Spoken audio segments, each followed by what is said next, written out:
Okay, so I'm here with Nathalie Nahai, the web psychologist. Thank you for being here. What do you reckon are the main differences between online and offline sales and persuasion? I think starting with the things that are similar, of the persuasion techniques that we use offline, they're all based in very ancient, very hardwired subconscious motivations. So the way in which we express these online change depending on the technology that's being used. So for instance, in tribal societies, we seek social validation, which is basically the idea that I want to feel that you like me and that I'm included in the group so that I can then feel good about myself. In a nutshell, that's social validation. Online, the difference between offline and online is that online you can find ways in which you can get that in different ways. So to give an example, Facebook has enabled people to get instant self-validation through things like the like, the comment. On Twitter, it might be the retweet, which is why on sales websites, when you're looking at earned media, so testimonials, retweets, social media, and perhaps ratings, the social validation kicks in. So if you're the brand and you're getting the rating, you're like, oh, people like us, they like what we're selling. And if you're getting the social validation through the media channels, through likes, Facebooks, Google Pluses, etc., it still plays into that primitive, offline, ancient urge. So it's like the same thing but different form. Yeah, it's the root is the same, but the way in which we express it is different. Right. And is there a way for entrepreneurs, companies to apply psychological triggers to create like an instant positive response whenever people visit their website? Is there such a thing? Yeah, I think there are such things that you can do. So one of the biggest things that stop us from buying is a lack of trust. So subconsciously, when we first visit a website, we'll scan the website without knowing about it for trust cues. This can be things like authority figures, people that we recognize that we trust, like celebrities or endorsers. It can also be things like guarantee symbols, or if it's a payment option, PayPal. It can also be trusted reviews and media.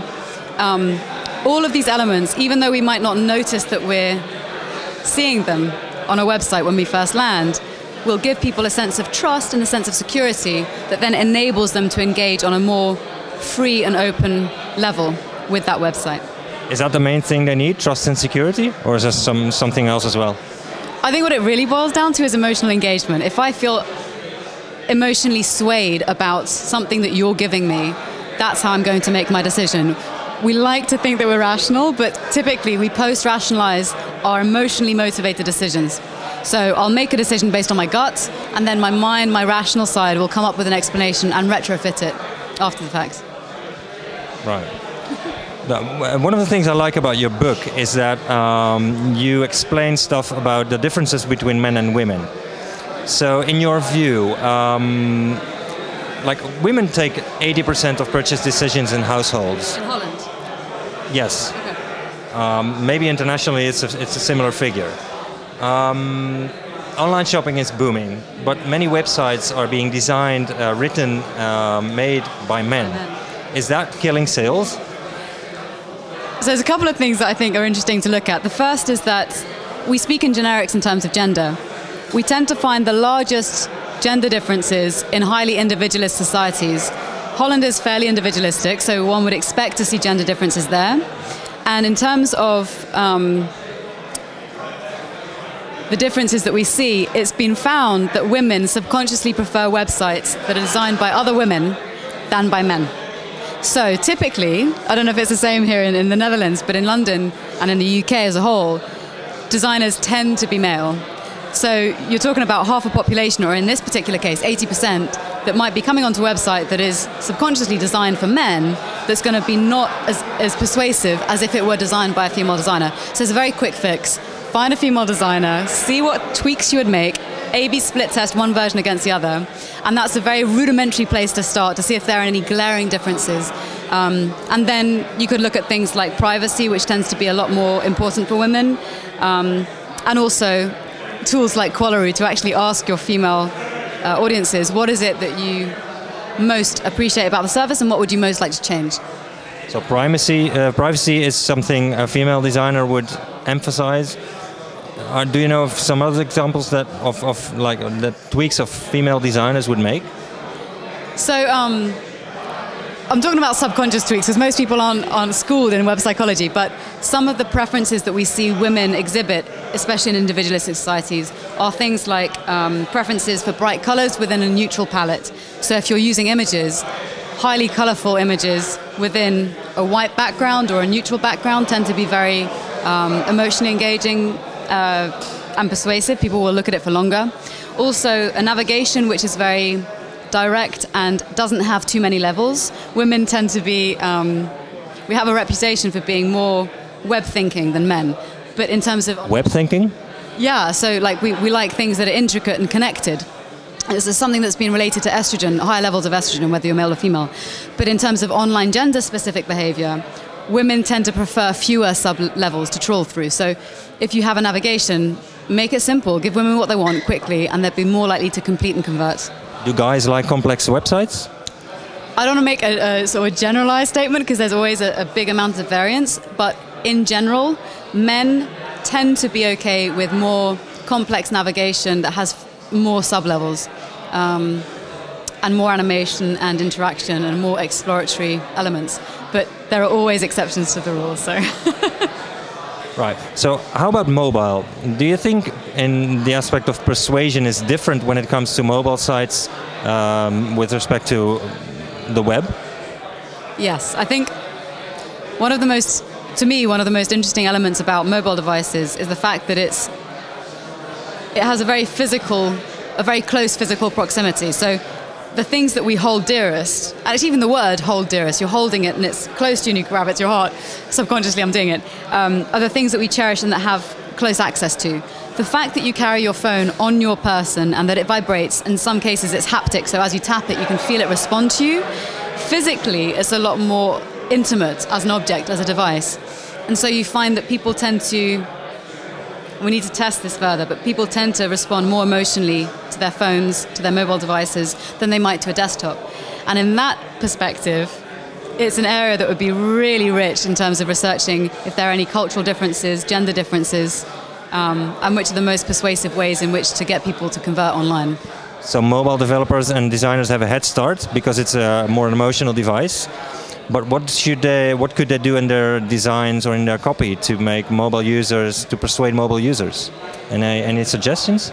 Yeah, I think the one that I would find is the most important that I've noticed people, in terms of their behavior, that I've noticed people exhibit is brevity. So you're on your mobile, you're going to whip it out on the tube or when you're on a tram or when you're walking somewhere or where you need to do something for a short amount of time.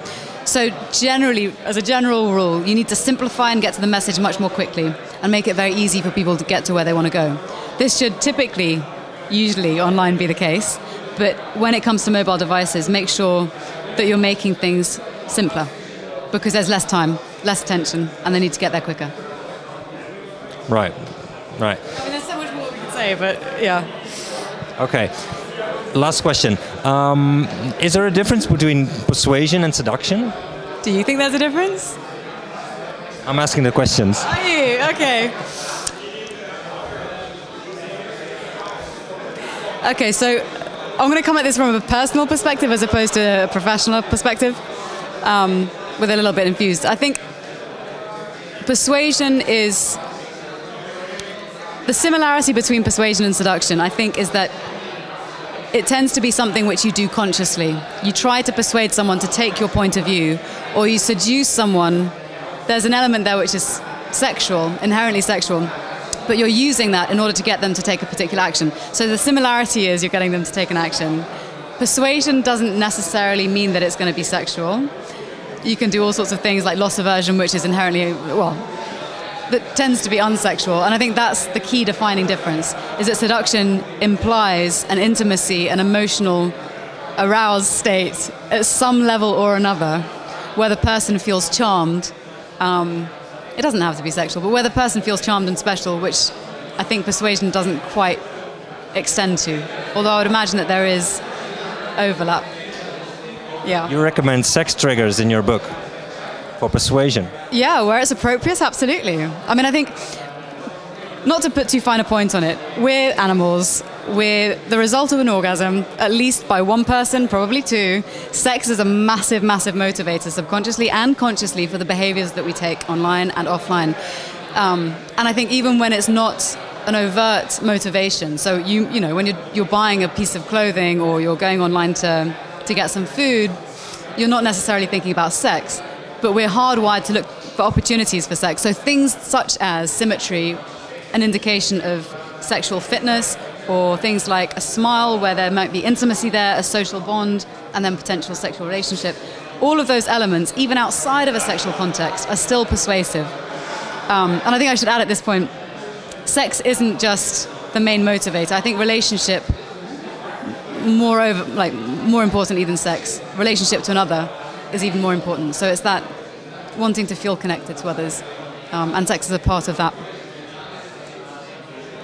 Thank you very much, Nathalie Nahai, the web psychologist.